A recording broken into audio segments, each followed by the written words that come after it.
बाक्सा जिल्ला एबसुनि 21थि थान्दै जखन्थाइ हाबाफारिया गाजा गोमजायै जोबनानै थांबाय।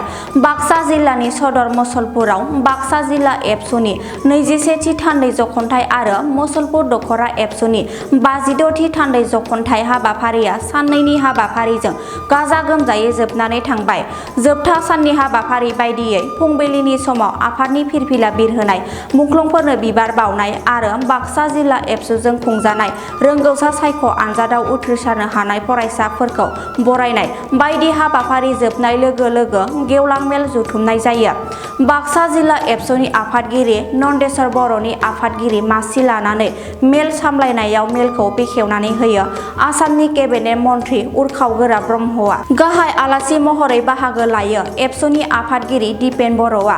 लोगोसे बाहागो लाबावदों लोगो आफादगिरि उमेश दैमारि, बारग' लोगो आफादगिरि रोमदोन बसुमतारी, एबसुनि बोसोनगिरि बि सोमखोर बसुमतारी आरो गुबुन गुबुन गौथुमारि आफादनि बिबानगिरि दैदेनगिरि बिथांमोना बाहागो लायो।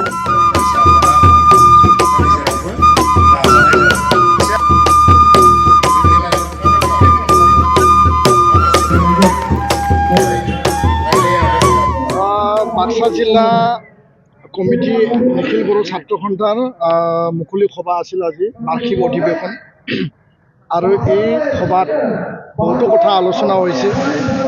মূল কথাটো হ'ল যে নিখিল বড়ো ছাত্ৰ সন্থা জাতীয় ছাত্ৰ সংগঠন হিচাপে জাতীয়তাবাদৰ আদৰ্শ, উপেন ব্ৰহ্মৰ আদৰ্শ বিশ্ব দৰবাৰত বড়ো জাতিক যি ধৰণে আগুৱাই লৈ যাব লাগে, আমাৰ কলা সংস্কৃতি, আমাৰ ভাষা, আমাৰ সাহিত্য, শিক্ষা, অৰ্থনীতি আৰু সাংবিধানিক আৰু ৰাজনৈতিক অধিকাৰক সামৰি সকলোখিনি আমি ঐক্যবদ্ধভাৱে আমি প্ৰচেষ্টা অব্যাহত ৰাখিছোঁ। আৰু এই ক্ষেত্ৰত আমাৰ এইটোৱে আহ্বান, 2020 চনৰ বড়ো শান্তি চুক্তিৰ আধৰুৱা যিখিনি দফা, আগন্তুক ফেব্ৰুৱাৰী মাহত কেন্দ্ৰীয় বাজেট অধিৱেশন আহি আছে, তাত যিখিনি সংশোধনী বিধেয়ক আনিব লাগে, বিটিআৰ, কাৰ্বি আংলং আৰু ডিমা হাছাও, আমি আগতে 10খন চিক্সিডেলৰ কথা কৈছিল, এতিয়া আমি 3খন চিক্সিডেলৰ কথা ক'ব বিচাৰিছোঁ। কাৰণ তিনিওটা চিক্সিডেলত চুক্তি সম্পাদিত হৈছিল আৰু সেইমতে ভাৰত চৰকাৰে সময় উপযোগী সিদ্ধান্ত গৃহমন্ত্ৰী ডাঙৰীয়ে যি আমাক প্ৰতিশ্ৰুতি প্ৰদান কৰিছিল, সেইমতে কাম কৰিব লাগে বুলি আমি দাবী আৰু আহ্বান আমি এই মঞ্চীয় কৰিছে, কেনেকৈ কৰিছে, ক'ৰ পৰা তেওঁলোকক ডিউটিলৈ আমন্ত্ৰণ কৰিছিল, আমি শুনিবলৈ পাইছোঁ বহুত জেগাৰ পৰা তেওঁলোকক জিলা পৰ্যায়ৰ পৰা আনিছে, তাত বহুৱাইছে আৰু এনেকুৱা ব্যৱহাৰ কাৰো কাৰণে সহ্যৰ বিষয় নহয়।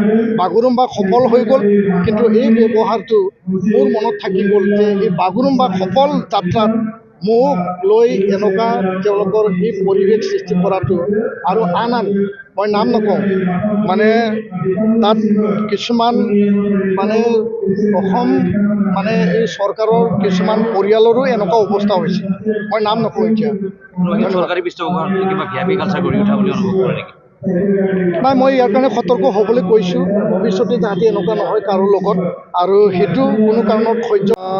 বাগুৰুম্বা দহৌ যোৱা 17 জানুৱাৰীত দেশৰ যশস্বী প্ৰধানমন্ত্ৰী নৰেন্দ্ৰ মোদীৰ উপস্থিতিত অসম চৰকাৰে সাংস্কৃতিক বিভাগে বা অসমৰ মুখ্যমন্ত্ৰী ডক্টৰ হিমন্ত বিশ্ব শৰ্মা ডাঙৰীয়াৰ নেতৃত্বত যি এটা সফল বাগুৰুম্বা 10,000 নাচনীৰ যোগেদি বিশ্বমুখী কৰাৰ কাৰণে যি প্ৰয়াস, এইটো সফলভাৱে সামৰণি পৰিল বা সফলভাৱে এইটো হৈ গ'ল।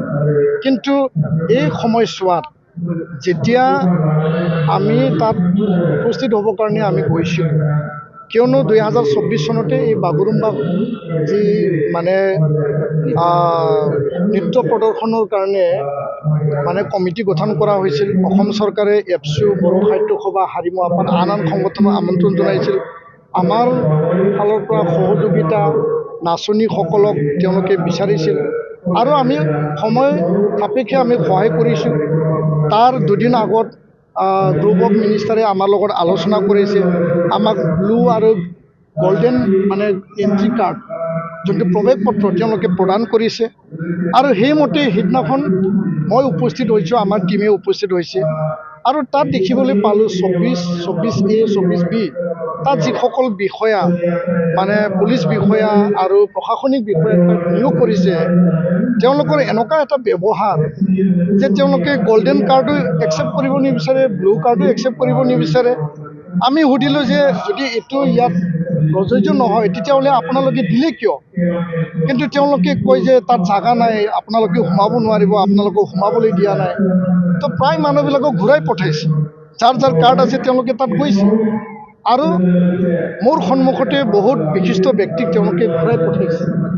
পিছত মই যেতিয়া ক'লোঁ যে মই আয়োজক কমিটিৰো আমি মানে সংগঠনৰ ফালৰ পৰা হয়, প্ৰধানমন্ত্ৰীৰ লাইন আপত ৱেলকাম মোক দিয়া হৈছে, মই তাত যাব লাগে আৰু মই নিখিল বড়ো ছাত্ৰ সন্থাৰ সভাপতি মই নিজে ক'লোঁ, তথাপি তেওঁলোকে যাবলৈ নিদিয়ে। আৰু ইমান এটা বেয়া ব্যৱহাৰ, মই ইয়াৰ কাৰণে ক্ষোভেৰে কৈছোঁ, আক্ষেপেৰে কৈছোঁ যে মই সহজ সৰল এজন সাধাৰণ বড়ো যুৱক হিচাপে মই নিজৰ মানে জাতিৰ মানে যি পৰিধান গামচা আৰণাই ইণ্ডিকোট মই মানে তাত পৰিধান কৰি যোৱাৰ বাবে মই যিহেতু টাই কোট চুইটত নাছিল, এই বিষয়াসকলে মোক আওকাণ কৰিলে নেকি, মোক ঘৃণা কৰিলে নেকি, মোক নাকচ কৰিলে নেকি, তেওঁলোকৰ কি মেণ্টেলিটি আছিল? তো বহুত বুজালোঁ, তেওঁলোকৰ কোনো শুনিবলৈ ইচ্ছা নাই, যাব নিদিয়ে, যাব নোৱাৰে, ঢাকি কিবা কিবি এনেকুৱা অপমান মই জীৱনত পোৱা নাছিলোঁ। কাৰণ প্ৰধানমন্ত্ৰীৰ প্ৰগ্ৰাম বড়োলেণ্ড মহোৎসৱত আমি কৰিছোঁ, প্ৰধানমন্ত্ৰীৰ প্ৰগ্ৰাম চুক্তি স্বাক্ষৰৰ পিছত 2020ত আমি ফেব্ৰুৱাৰী মাহত 9 লাখ মানুহলৈ কৰিছোঁ, গৃহমন্ত্ৰীৰ প্ৰগ্ৰাম আমি দত্তমাত কৰিছোঁ 2 লাখ মানুহলৈ। SPGৰো সমস্যা নাই, কিন্তু অসম পুলিচৰ সমস্যা আছে। মই সকলো বিষয়াক ক'ব বিচৰা নাই, কিছুমান বিষয়াৰ কথা কৈছোঁ। তেওঁলোকে কাউন্সিলিং লওক, যে সঘনে অসম পুলিচে কয় যে পিপলছ ফ্ৰেণ্ডলি পুলিচ প্ৰশাসন, তেওঁলোকে কাউন্সিলিং লওক, যদি চাকৰি কৰিব মন নাই তেওঁলোকে VRS লওক। মই আক্ষেপে দুখেৰে কৈছোঁ আৰু সেই অপমানটো মানে আমি সহজে লোৱা নাই, ইয়াৰ কাৰণে মই আক্ষেপেৰে লিখিছোঁ। পিছত মই ক'লোঁ যে মই তেতিয়াহ'লে মুখ্যমন্ত্ৰীক জনাম, সাংস্কৃতিক পৰিক্ৰমা মন্ত্ৰী ডাঙৰীয়াক মই জনাম, আপোনালোকে সোমাব যদি নিদিয়ে মই গুচি যাওঁ, মই আৰু এই কাৰ্যসূচীত মানে নাথাকোঁ। তেতিয়াহে তেওঁলোকে অলপ মান্তি হ'ল, তথাপিও মোক যাবলৈ দিয়ে আৰু আনসকলক যাবলৈ নিদিয়ে। পিছত আমি জবৰদস্তিকে ভিতৰত গ'লোঁ, দেখা পালোঁ ইফালে 500 ইফালে 500 গোটেই চিট খালী আছে। কি মেণ্টেলিটি আছিল, ডিউটি কৰিব মন নাছিল বা মন আছিল, কি আছিল, সেইটো এটা বেয়া এটা মোৰ কাৰণে অভিজ্ঞতা। সেই অভিজ্ঞতাটোৰ পিছত যাতে কাৰো লগত নহয় আৰু অসম চৰকাৰ ইয়াৰ ওপৰত সতৰ্ক হওক। মই উচ্চ পদস্থ বিষয়াক তেতিয়াই জনাইছোঁ, মই নাম নকওঁ, তেওঁলোকক জনাইছোঁ, এডিশ্যনেল চিফ ছেক্ৰেটাৰীক জনাইছোঁ, প্ৰিন্সিপাল ছেক্ৰেটাৰীক জনাইছোঁ যে এনেকুৱা এটা কাৰবাৰ তাত চলি আছে।